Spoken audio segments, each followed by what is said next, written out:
The source material has been emailed out. Jason, I believe, is going to likewise share it on the chat here. Anybody who did not get it, please let us know so we could be able to follow along together. And Jason, if you can keep tabs on that and therefore get everybody the source material. Hope everybody's doing well. Hope everybody had a nice Shabbos, a nice weekend. Top of the week, Shavua Tov. Nothing like our Monday morning learning.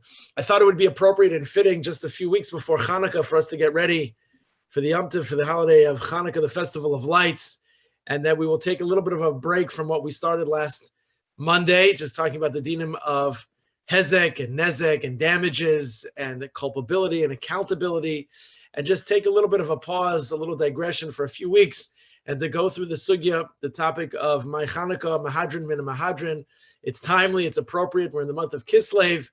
And as we, of course, know, Chazal tell us that Shloshim Yom Lifnei Chag. Now, the Chag, of course, is talking about the Yom Tov of Pesach. And we know by the Gemara's extrapolation that 30 days before the Yom Tov, before the holiday, always best to prepare ourselves as we must.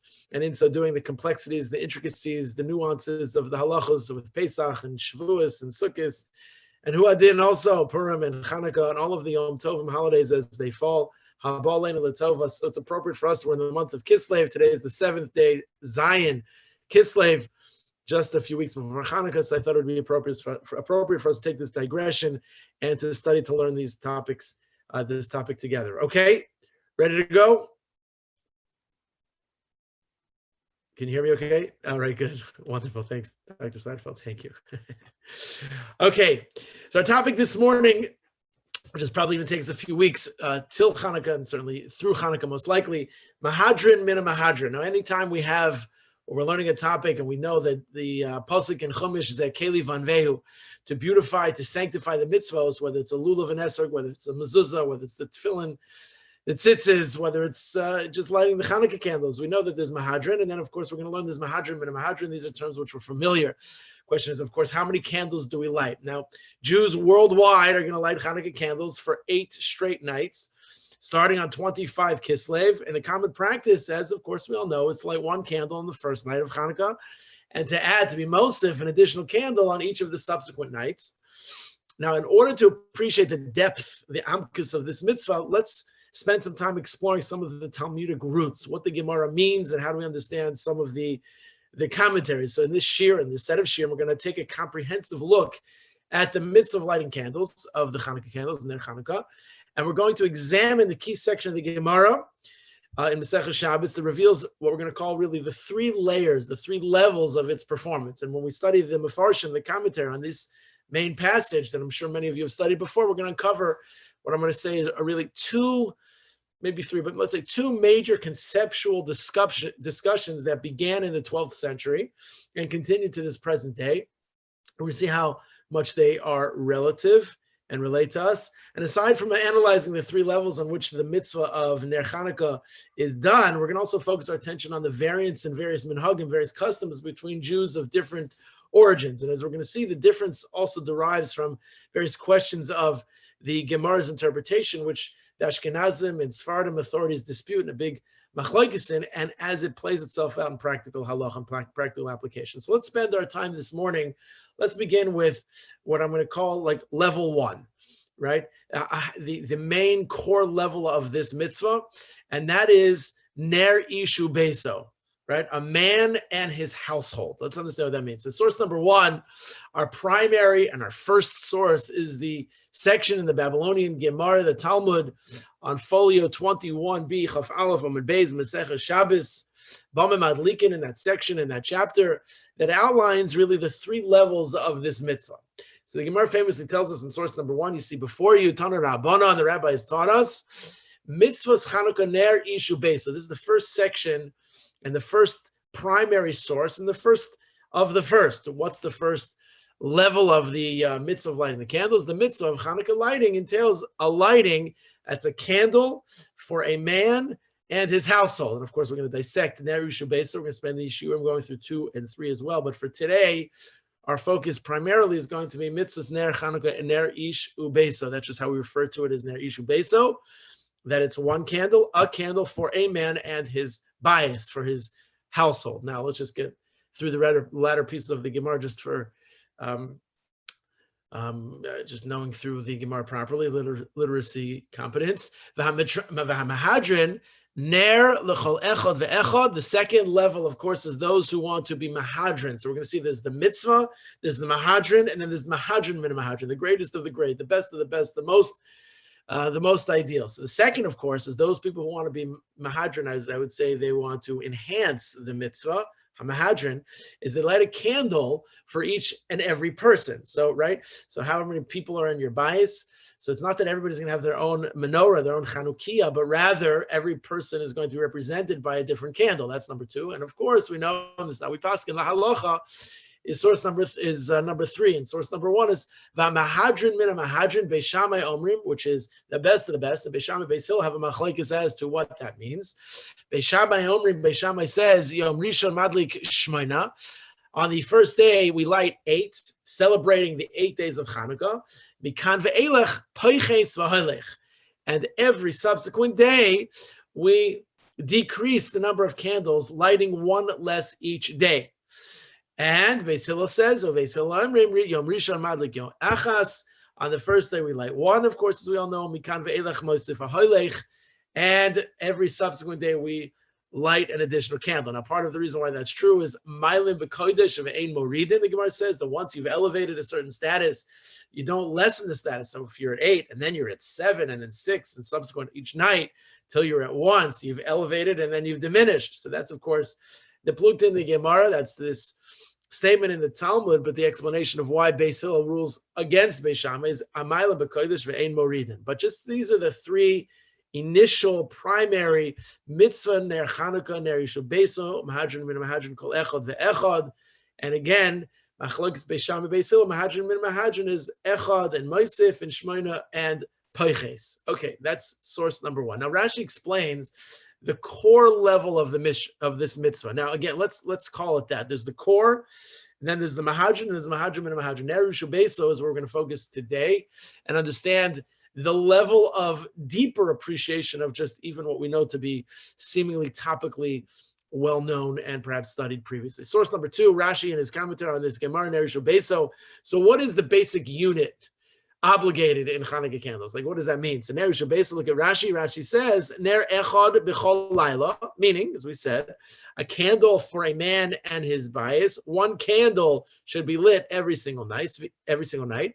V'ish v'chol b'nei beiso sagi lehu b'ner echad. And you should know what that means is that 1 candle is sufficient for a man in his entire household. You don't have to have a candle representing every single person in the bias. And it's not that every person in the bias has to light their own set. But 1 candle is sufficient for the whole house, is for everybody. Good. Shalom Aleichem. That's how Rashi explains what we've learned in source number 1, what the Gemara means. Now, there are 2 possible understandings of the principle whereby a person lights 1 on behalf of the entire household. This is very essential to understanding what this means. Again, there are 2 possible understandings of this precept, of this principle, and this is the idea when a person lights on behalf of an entire house. What are the 2 possibilities? So the first possibility is that one understanding is that even though every single person of the bias of the household is mechuyev, is obligated in fulfilling the mitzvah, only 1 person actually lights on behalf of the others. Now, he effectively serves as their envoy, or as we like to say, as his shaliach, as his messenger, as his emissary on behalf of everybody else for lighting the candles, which means I'm no less obligated because somebody lights on my behalf, but I've just been able to appoint somebody to light on my behalf. So what it means, Ner Yishuv Beiso, means that 1 person is lighting for everybody, and therefore, we do not say that every person does not have that obligation. Everybody does have an obligation. Everybody's obligation, thus, is fulfilled through 1 person's doing it. So it's the concept of shlichus. It's a concept of appointment. It's a concept of envoy. It's a concept of messenger. That's 1 possibility of the 2 possibilities. The second, or another understanding, however, is that the chiyuv is that the obligation is not on the person. It's not on the yachid. It's not on every single individual. But the chiyuv, the obligation, is incumbent on the bias. It's incumbent on the households rather than the individuals. Now, the household has an obligation to light candles, and we're going to see that there's a huge nafkamina, practical difference in halacha, whether you say that it's the yachid, it's the individual, or the individuals, or it's the bias that the obligation is upon. Now, actually, this idea is outlined very clearly in source number 3. It's an issue that's raised by the Sfas Emes, Rabbi Yehuda Leib Alter, who died in 1905. And the Sfas Emes, in his commentary on this Gemara, also questioning what is the basic unit that is obligated in their Chanukah. So he says, V'yesh la'ayin iha mitzvah, and he says we have to see, be ma'ayin, look at source number 3, we have to be ma'ayin as to how to understand what this mitzvah is. Again, whenever we have 613 mitzvahs. Whenever we have a mitzvah that is incumbent upon us, we have to understand what the nature of that mitzvah is, because if we don't understand the nature of the mitzvah, how are we going to perform it properly? And when there's a circumstance, you're traveling, you have guests, you have married children that are coming for Shabbos, Chanukah. So how does that work? It depends on how we understand what the mitzvah is. That when we say there's a nafka mina, there's a practical difference in halacha. That practical difference in halacha is predicated on understanding, is it a din on the yachid, is it a din on the bias? Very important nafka mina. That's what the Sfas Emes says in source 3. V'yesh la'ayin in mitzvah aleph, ner echad b'bayis, one candle for the house. Kamo, for example, like mezuzah, kamo ner Shabbos. There are mitzvahs, for example, that are mitzvahs that are chal on the bias, that are performed by the household. For example, the mitzvah of mezuzah. I don't have a mechiyuv personally as an individual. If I didn't own a house, for example, I don't have a chiyuv to put up a mezuzah. Only if I have a home, even if I'm renting a house, my chiyuv is different than if I have ownership over a house. That's the chiyuv, the obligation of mezuzah is a chal on the bias. Ner Shabbos is also a mitzvah that's on the bias. Now, in a situation, even though we've given that mitzvah over to women to light the candles for a reason in and of itself, for those of you who are curious, we could talk about that offline another time, a little bit later. But if a woman, for example, is not home, or if a person's not married, or for whatever the reason the woman is not able to light Shabbos candles, the man has the obligation to light the Shabbos candles. It's given over to the woman, but the man participates. In fact, many people don't know the well-known Mishnah Brura that tells us that it's a mitzvah that's on the bias, so much so that the man has to participate in the mitzvah. How does a man participate in the mitzvah of Ner Shabbos? The Mishnah Brura explains that even though the mitzvah is given over to the woman for them to light, a man lights and singes the wicks for the woman to light more easily. So he participates in the preparation of the candles, participates in the mitzvah of Ner Shabbos. But we understand, like Mezuzah says in Sfas Emes, like Ner Shabbos, this is not a mitzvah that's on the yachid, it's a mitzvah on the bias. So whether it's a woman or a man that's lighting it, l'may nafka mina, makes no difference. Because as long as the house has Shabbos candles or a house has a Mezuzah, Shalom al Yisrael. The chol shehidlik l'shem Shabbos, anybody can light l'shem Shabbos, af shehidlik mishi yadai, meaning anybody who's at the house, anybody who's there, you fulfill the mitzvah. And if somebody does not light it, there's a knas, there's a penalty, a punishment for a person who does not light. The house does not have Shabbos candles. Good? Ulefizeh, back in the Sfas Emes, source 3. Ulefizeh, efshe degam shnei balabatim. What we understand, it would follow that one candle is sufficient even for two families. Shnei balabatim hadarim b'bayis echad. Which would mean that if you follow that, it would follow that one candle is sufficient even for two families that live in the same house. So that's one possibility. Do we say it's a din in the bias? If it's a din in the bias, two families rather, that live in the house that are there. You have children that are visiting, or families that are visiting, or you have guests for Shabbos, Chanukah. So just like we have those people who are visiting to your house for Shabbos, really, even though you have that people like to light their own Shabbos candles, which is a topic, again, also for another time, technically the bias, the home, is an obligated entity, and so therefore you have multiple families that are in that house. It doesn't matter. It's sufficient. Shnei balabatim hadarim b'bayis echad. So that's what Sam is saying. It's either this or iha mitzvah. It's either aleph or beis. What's beis? Or it's possibly the second. The mitzvah al kol adam. It's the mitzvah that's incumbent on every single person, on every single individual in this mitzvah. The balabayis motzi kol b'nei beso. Meaning, in the explanation of ner yishu beso, it doesn't mean that it's a din on a house or a din on the bias on the actual edifice, but rather it's a din on the yachid. Every single person has an obligation. But again, as we mentioned, it's a din in shlichus, it's a din in messenger, envoy, one on behalf of many. No different than I make a baruch hamotzi lechem min haaretz. You're obligated hamotzi. I'm obligated hamotzi. Baruch prei agafen. I make a bracha on kiddush, and I say that bracha not only for my fulfillment, but for your fulfillment, as long as that I'm able to have you in mind and you have me in mind, assuming we have this synergetic, companionship. So then I'm able to help you fulfill your obligation through my recitation. So there's a din in a bias or a din in Yochin and a din in shlichus. Now the Sfas Emes assumes that if the obligation applies to the bias, it follows then that two families living in one house can fulfill the obligation with the same single candle, right? Obviously. So it's not just that every person who's under my roof, like my children, my nuclear family, but anybody who's in my house. I have my siblings, I have my parents, I have my cousins, I have friends, anybody who's in my bias, as long as, according to the Sfas Emes, if the obligation of the chiyuv is the bias, just like Ner Shabbos, anybody who technically and officially is in the house, so then obviously that it means that anybody who's in the house, that anybody can fulfill their obligation. Ner Shabbos, so too, the obligation will be fulfilled with one single candle, Ner Chanukah. So they are all apparently considered one household, and the bias, the house, binds them all together as one. Okay, so that's what the Sfas Emes would presume if that's how we rule. Now, we have to also remember, though, and this is how things kind of go into a little bit of a different direction, the Talmudic ruling on the status of orchim, and this is a very important part of this, the status of guests. So it indicates that a house and a household are distinct entities. It's a very important nuance, right? We say there's a house and there's the household. There's the bias, the household, they're very distinct. And we're going to see, because even though what we understand is the two possibilities are mentioned by the Sfas Emes, it's either bias or shlichus, it suggests that anybody who's in your house, if that first possibility is the binding possibility that brings everybody together, so then it means that anybody who's there, then that's all that's needed is one candle on behalf of everybody. However, the Gemara says, citing Rav Sheshes, weiter further on in the Gemara says, difference between house and household. What does the Gemara say with regard to guest, orchim? The Gemara states that an orech, that a guest, the orchim are obligated in Ner Chanukah. They themselves have their own independent chiyuv, and does not a guest automatically fulfill the mitzvah with the homeowner's lighting.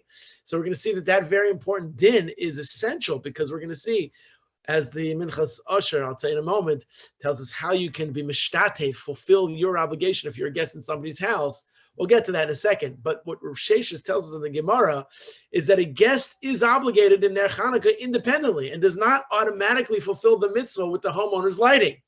Now, the Rosh comments mentioning this Gemara, Rabbeinu Asher ben Yechiel, in the 13th century, explains the principle in source number 4. If you look, we run to the Ran and we rush to the Rosh, as my Rebbe used to say. So the Rosh in source number 4, this in his commentary, of course, on this Gemara. What is the status of a guest? I'm Rav Sheshes. A guest, an oirech, right, is obligated in Chanukah, and he does not fulfill his obligation through the candles of the homeowner. Why? We have to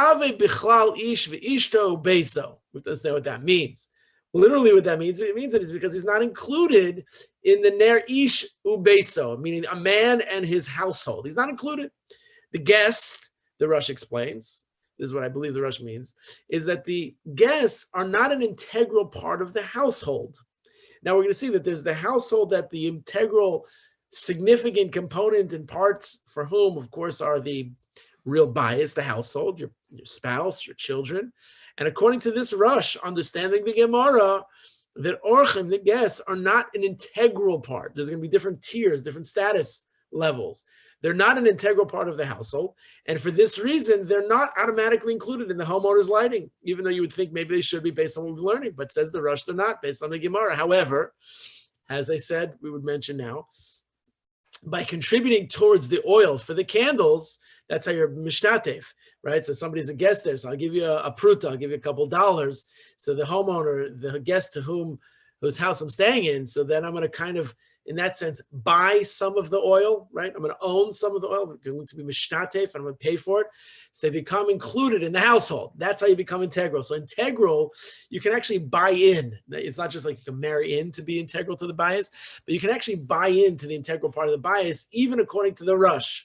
That's what the Minchas Asher Rav Asher Weiss writes in Minchas Asher, that it is possible that two families living in the same house will be obligated in their Chanukah, 2 Chanukah candles, since they can be considered 2 separate households, with the exception, of course, being if a family decides to buy in by giving a shava pruta, a small, insignificant, but significant enough api halacha amount of money, of monetary amount, to be able to own some of the oil, and therefore your lighting as a guest can be satisfied through the homeowner's lighting. Good? So far, so good. Now, an interesting ramification of the household center approach to candles is the status of children. Before we get to the status of children, let me see, any questions, comments, concerns on that for now? Let me see, open that up a little. So far, so good? Clear? Good. All right. So what's an interesting part of this is children. So this is a ramification of the household-centered approach to what happens when children come home for Hanukkah. What is the status of, obviously, Gil Chinuch age? Now, the Shulchan Aruch rules, on Purim with regard to reading the Megillah, that a child who is pachos, who's under the age of Gil Bar Mitzvah, which is, we call that chinuch age. Now, what's chinuch age? Also, the Mishnah Berurah rules that chinuch age is approximately between 6, 7. This is a machlokes how to understand what the chinuch age is, but 6, 7, for sure 8, and above before bar mitzvah. Some, a rule that it's a little bit stricter, a little bit less so. What's the status of a katan who is yigil lechinuch, who's in that stage? So the Shulchan Aruch rules that on Purim, a child who's under the age of bar mitzvah cannot read the Megillah on behalf of the community. Right? When the Mishnah says that a katan is not able to, so we're going to see why. Now, Hanukkah, the Shulchan Aruch says something different, though. It's a big dispute between Hanukkah and Purim. On Hanukkah, the Shulchan Aruch rules that there is an opinion, there's a tzad, that he can, C-A-N, he can light candles on behalf of the entire household. Now, what's the distinction? What's the reason for this difference between Purim, no, and Hanukkah, yes? So in source 5, there's Tzvi Ashkenazi, 17th century, the Chacham Tzvi, who's a rabbi in Amsterdam. So he explains what the reason why. In Tosfos Chadoshim, in source number 5, and in the response of the Chacham Tzvi, then and the answer, the question that's being asked is, can a child light the Hanukkah candles based on the Shulchan Aruch? So he says the tshuva is, Svirally, it appears to me that on Hanukkah, Kavan de Lav, since the lighting does not rest on the gavra, on the person, on the individual, so Mutul Chiyuv Hadlaka Ela Echad Mikol Balabayis, Madlik BePesach Hechotzer V'Shuv Ein Shum Chiyuv Al Shuv Echad Mikol Balabayis. Very important. What he basically says is that because it seems to me, right, because the chiyuv, because the obligation of lighting candles does not rest on the individual, right? It's not on the yachid, it's on the bias. So one of the homeowners lights at the entrance of the courtyard. Now, we don't do that in Chutz La'aretz, I guess in rare exceptions, unless you can, but we light at the entrance, we light at in our window panes, right? So, and of course, so they light in the courtyard. So, right, it makes sense, he said, that someone could light on behalf of everyone, and everybody else is automatically exempt from the obligation. Now, here's what's interesting. Even though, v'shuv ein shuv chiyuv ela shum echad mikol balei batim, afal pishul shamu habracha. Like, that means, even if, let's just say, somebody did not hear the bracha, they came home late from the office, they were still studying in school, they were still in the yeshiva, they didn't hear the bracha. Like, meaning your chiyuv is not dependent on hearing the bracha. If your house lit the candles, then you're good. Then it's fine. This would be like huge if that's, how we ruled, exclusively. So even though they hear the bracha, and not only that, veloro hadlaka, even though, says the Chacham Tzvi, that even though someone didn't hear the bracha and didn't see the hadlaka, like really what that means is that a person doesn't have to do anything. As long as I call Ima, Abba, Mommy, Daddy, did you light candles for me? I'm studying in the yeshiva. Yes, the house lit candles. Shalom al Yisrael. So that's what would be sufficient. Now, Rabbi, Adifa Minei, beyond this, Adifa Minei Amar Rabbi Zera. Rabbi Zera went beyond this, and he said, Amar Rabbi Zera Kevan, L'svina mina tulot tzrichna. He says that even though, since I got married, when I've been away from home, like I'm not even home, I'm married. So he said, no. He says, sorry, I lost my place. Means that even though I didn't hear the bracha, I didn't see the candles being lit, since I got married, when I'm away, I don't have to see it, but my wife's going to light it for me. So if my wife is going to light it for me, so then sufficient, Shalom al Yisrael, because it's a din in the bias. It's not only that, says the Chacham Tzvi, So that's true. Then it should also come to include that a child who's reached the age of chinuch, let's go for just the, I guess the most common accepted age 8 years old. So you have a 7-8-year-old. So as long as he lights it, it's din in the bias, he's being educated in the mitzvos, no problem. But here's the difference. With regard to Kriyas HaMegillah, Hamutal Al Kol Echad Ve'echad, since that obligation is obligated for every single person to fulfill, so there's a big difference here. Here you see the first nafkamina practical difference, the halacha. It depends on who's obligated. If the bias is obligated, so Rabbi Zeir said, now that I'm married, so he said, I don't have to come home, I don't have to see it, I don't have to make a bracha, says the Chacham Tzvi. As long as my wife lights the candles for me, it's Shalom Al Yisrael. Not only that, by extension, says the Chacham Tzvi, that even my child, who's even Pachas Megil, Bar Mitzvah, so that child can also light the candles. Great. What's the difference? The difference is by Kriyas HaMegillah, Hamutal Kol Echad Ve'echad, the obligation is on every single person. And when the obligation is on every single person, Likra Lishma HaMegillah, every person has to either read it or hear it. So then, Ein Kotan Afshi Gila Chinuch Motzes Rabin. So that means that the only way you can fulfill the obligation for somebody else is if you're on the same halachic status, on the same halachic level. So since the child is not obligated in the mitzvos per the din, so he can't be motzes rabim. So therefore, since everybody has that obligation, he cannot say fulfill the obligation for somebody else, and therefore that's the din in Shulchan Aruch. However, v'chiluk zeh miskabel al da'as nirali. And what's the difference? That in the case of Hanukkah, since the obligation is on the bias, everybody would be able to fulfill the obligation. So therefore, a child, even if he reaches the age of mitzvos, the chinuch age, so that child cannot fulfill the obligation vis-a-vis Megillah reading. And the distinction, though, is the difference between what Ner Chanukah is. If you say Ner Yishubeso is a din in the bias. And he says, V'nir li, Zem is Kabbalah al Das. This seems to be correct according to what I understand, this distinction between bias and Yochid. Okay? Now, the point, I think, of the Chacham Tzvi is that there's no individual obligation to light candles, right? So we're just going through this sugi, this topic. Obviously, I know we're all familiar with ruling the halacha, but it's good to know behind what lie beneath the surface. So I think that the point of the Chacham Tzvi, I think, is pretty clear. And I think the idea is that there's no yachid, no individual has an obligation like candles. Rather, what the chiyuv is, the obligation is on the bias. This is a group mitzvah, right? This is not a yachid mitzvah. This is a community mitzvah. This is a klal mitzvah. It's a group mitzvah. Now, if any member of the bias lights the candles, right, the mitzvah is fulfilled and all other members are exempt. And you don't have to hear the bracha and you don't even have to see it because there's no individual obligation, but only a group obligation. So there's no need for the concept of shlichus. Right, the concept of shlichus, halachic agency, is only when there's individual obligation. When there's a group that's obligated, you don't appoint one for a group. Every person has that obligation. So that's a very important din in shlichus. Now, where halachic agency is required, a person who is considered a minor, of course, cannot serve as a shliach. Here, however, of course, it's possible that a minor who is part of the obligation, since he's reached the age of chinuch or for mitzvahs, can fulfill the obligation as a shaliach, as a representative of the group. And that's the idea of what the Chacham Tzvi is saying, how to articulate this. Now, when we think about where our children and the difference between those who are samech on shulchan malachim, which means those children are still reliant on you, they depend on you, they are samech on you. So the difference between those who are in that category for those who maybe are not samech al shulchan malachim, they're not reliant on your house, they're self-sufficient, but they're obviously still your children. Do we say that it makes a difference? So if it's a din in a group mitzvah, if they're with you for Yantif, for Hanukkah rather, so then okay. So then they don't have to light.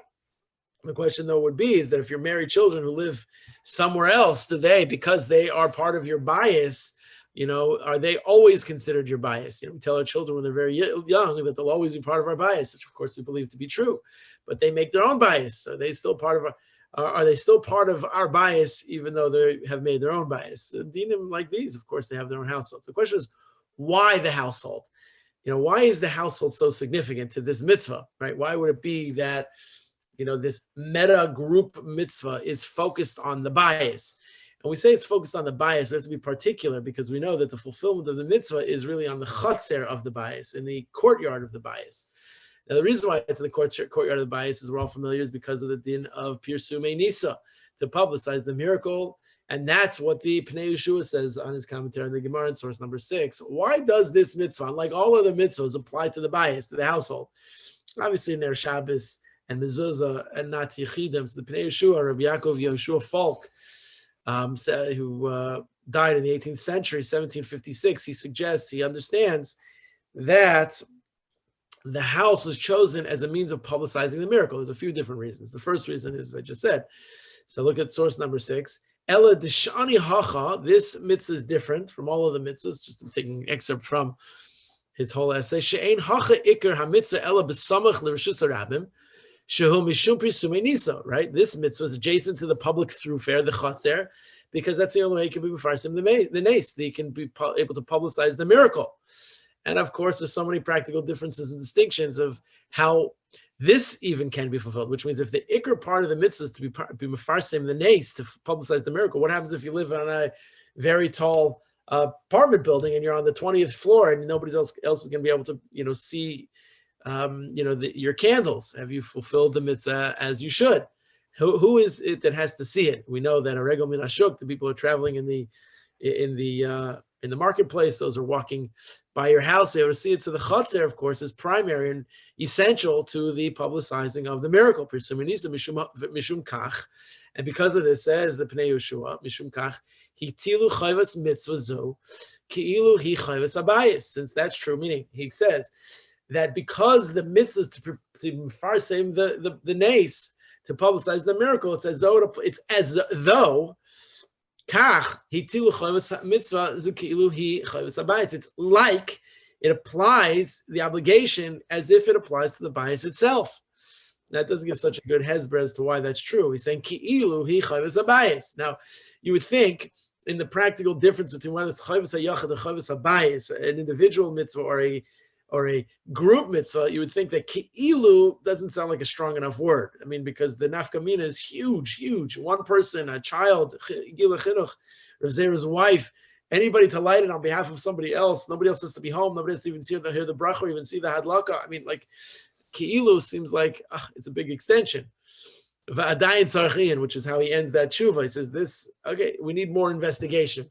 I always love when someone like the Pnei Yeshua says, tzarech iyun. I mean, these are major people. You're expected to know the answers to everything all the time. If the Pnei Yeshua can end his own personal response of tzarech iyun, then anybody, of course, all of us can be as well. So this can be compared, perhaps the idea of hanging, I don't know, good examples. Let's say like hanging a flag on every house on a national holiday, right, as a sign of patriotism. You come to the 4th of July or Veterans Day or Memorial Day, people like to hang flags, or your favorite sports team or your favorite university, college team, you hang it out as a sign of patriotism. It's appropriate that it's almost like the national custom, assuming that there is one, applies to bias, to house, not to individuals. Okay, that's maybe my own extension of that, but maybe that's just the only thought that came to mind. That could be something that's plausible in some way. So another explanation, this is 789, is from the Medrash Maisa Chanukah. This is a Medrash.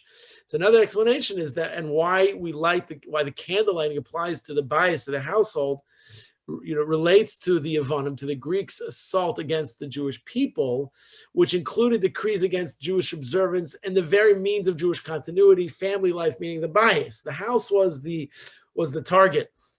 There were a lot of different targets, a lot of different takanas, a lot of different decrees. But the essential target was the bias, was the home, was family life, Jewish continuity. If Jewish continuity could be interrupted, could be disrupted, could be stopped, could be halted. So then the Yavanim, the Greeks, understood that that's the greatest way for there to be victory, that the household was the target. The household was the essential primary focus of their assault. And the Medrash tells on source number 7, Amdu v'gazru, that's based on the Gemara, says that they came up and they initiated a whole host of decrees. What were their decrees? They took action, they mandated. So what did they say? Kol ben Yisrael sha'oisa lo briach oy masker lepischai, anybody, any Bnei Yisrael, any Israelite, any Jew that would make a bolt or a masker. What's a masker lepischai? Like a lock on their door, some type of closing on the door. So the gzer was yidaker b'cherev.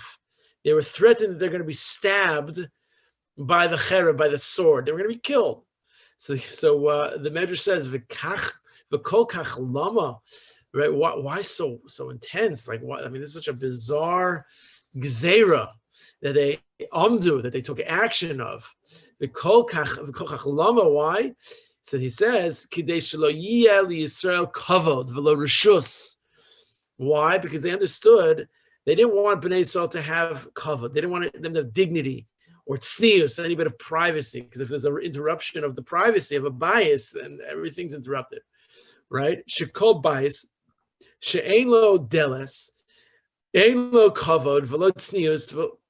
Because any house that doesn't have a door, right? You don't have a front door. So there's no covet, you have no honor, because anybody can come in as they want. There's no tznius, there's no privacy. Then anybody who wants to come in, the kones nichnas bein bayom or bein balayla. You can come in anytime. I'm not talking about the achnas zorchem of Avram Avinu. I'm talking about the bandits and the misfits. Your bias doesn't have a door, it doesn't have a bolt, it doesn't have a lock. So there's no covet, there's no tznius. Nichnas bein bayom or bein balayla. And the Jews were scared. They were scared of this decree. So look inside source number 7, towards the middle. Kevan sharo Yisrael. Once they saw, kach amdu bitlu kol dalsos boteim. They were scared. So what did they do? They once they heard the decree was issued, they responded. They removed their doors of their houses, and they were scared for their lives. So bitlu kol dalsos batehem v'lo hayu cholim lo leechol v'lo lishtos. They weren't able to eat and drink. I don't know what that means literally. I mean, they weren't able to eat and drink kosher foods, kosher items. You have to obviously to live. V'lo yacholim leechol v'lishtos v'lo l'shamish mitosei. They weren't able to have intimacy with their spouses because obviously the privacy was interrupted. Bishvil ganavim v'listim ufaritze yavanim. Because there were thieves, there were bandits, there were these immodest prutzim of the Yevonim of the Greeks. That's what they're trying to do. So that was interrupted. So the bias was the target. So the Medrash refers to this as being essential. It's the Pirsume Nisa and Ki'ilu. It's the extension of what the bias then means and what it stands for. But this was the target. And so therefore the bias is essential. Now the Medrash actually, just for full clarity and fullness of just what this target really was, Medrash refers to 2 other additional decrees that were directly, specifically against the Jewish family life or directly against the bias. Medrash in source 8. So the Medrash says, Amdu v'gazru, just again, there's a list of Amdu v'gazrus, like they took action after they established. Kol mi she'ishto haleches l'tfila yidaker b'cherev. They decreed that anybody whose wife would go to the mikvah, the ritual purification bath, the spiritual bath, they would be executed. They'd be killed by sword. The ban on the mikvah, of course, meant that the Jews could no longer engage in procreation, and therefore, obviously, the interruption was significant. Now, that's the second one. And the third one that's mentioned here in the decree, of course, we know there are a number of other ones as well. Another renowned, decree was that every Jewish bride, this is terrible, besides the gezer against Talmud Torah, the dreidel, we know that. But the Yevonim decreed that every newly engaged woman, a bride, has to first be defiled by one of the sarim, one of the officers, one of the Greek Yevonim, the officers. That's source number 9. They made decrees against, again, Jewish family. Of Kevan Sharo Yevonim She'en Yisrael Margishim B'Gezeru Sehem. That once the Greeks saw that the Jews, they weren't affected by the Gzeras, they were spinning dreidels, they were still publicly learning Torah and things like that. So they decided, Amdu v'gazar alehem Gzera Mara v'achura. It's actually even hard to read this. They came up with a Gezerah that was even more disgraceful, even more bitter, even more harsh. What was that? So Shaloi Sikones Kala Balayla Rishon Michupasa Ela Eitza Hegmain B'Makam Hahu. That on the first night of her wedding, before she was able to be secluded with her husband, she had to be secluded with the governor, the local, the Hegmain, the leading elected official of the Greeks, of the Yevonim. He had to be with her, and therefore she was defiled, and therefore, obviously, that had the obvious consequences. Now, after this decree spread, Kevich Shamu Yisrael Kach Rafu Yedehem So what happened was the single girls were disheartened and they refrained from getting married. They didn't want to. The girls, they didn't want to get engaged. They were scared. They didn't want to be betrothed. They didn't want to have to deal with this.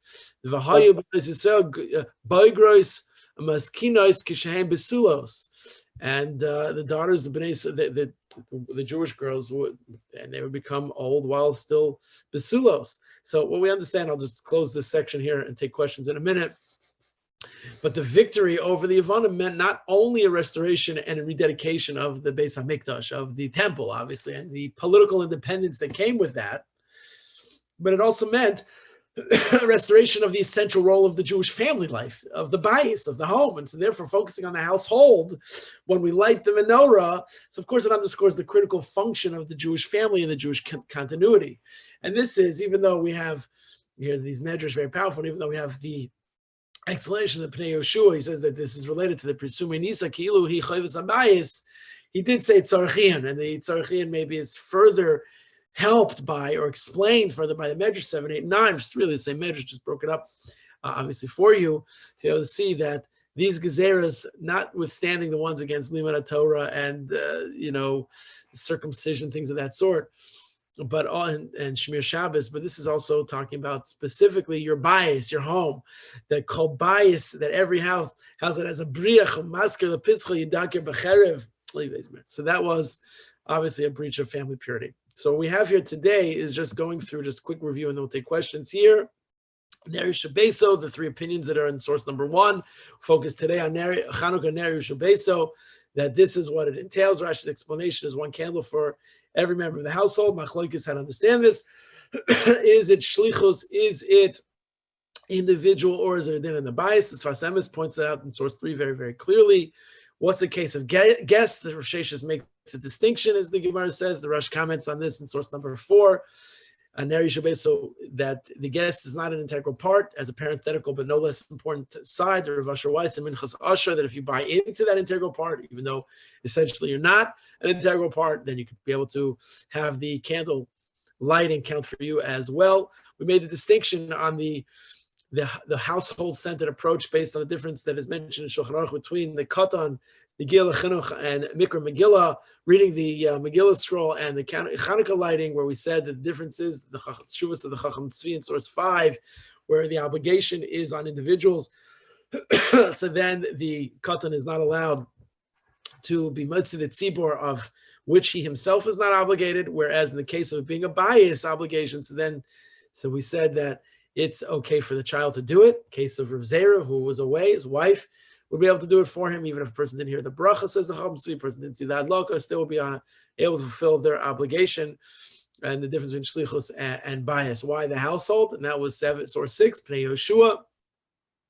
And the bias was the target. Presumei Nisan 7, 8, 9 really are the gzeras that the Medrash mentioned. So that's Ner Yishul Beis. That's the first of the 3 opinions of the Gemara on folio 21b, the Gemara Bava Madlikin in Maseches Shabbos.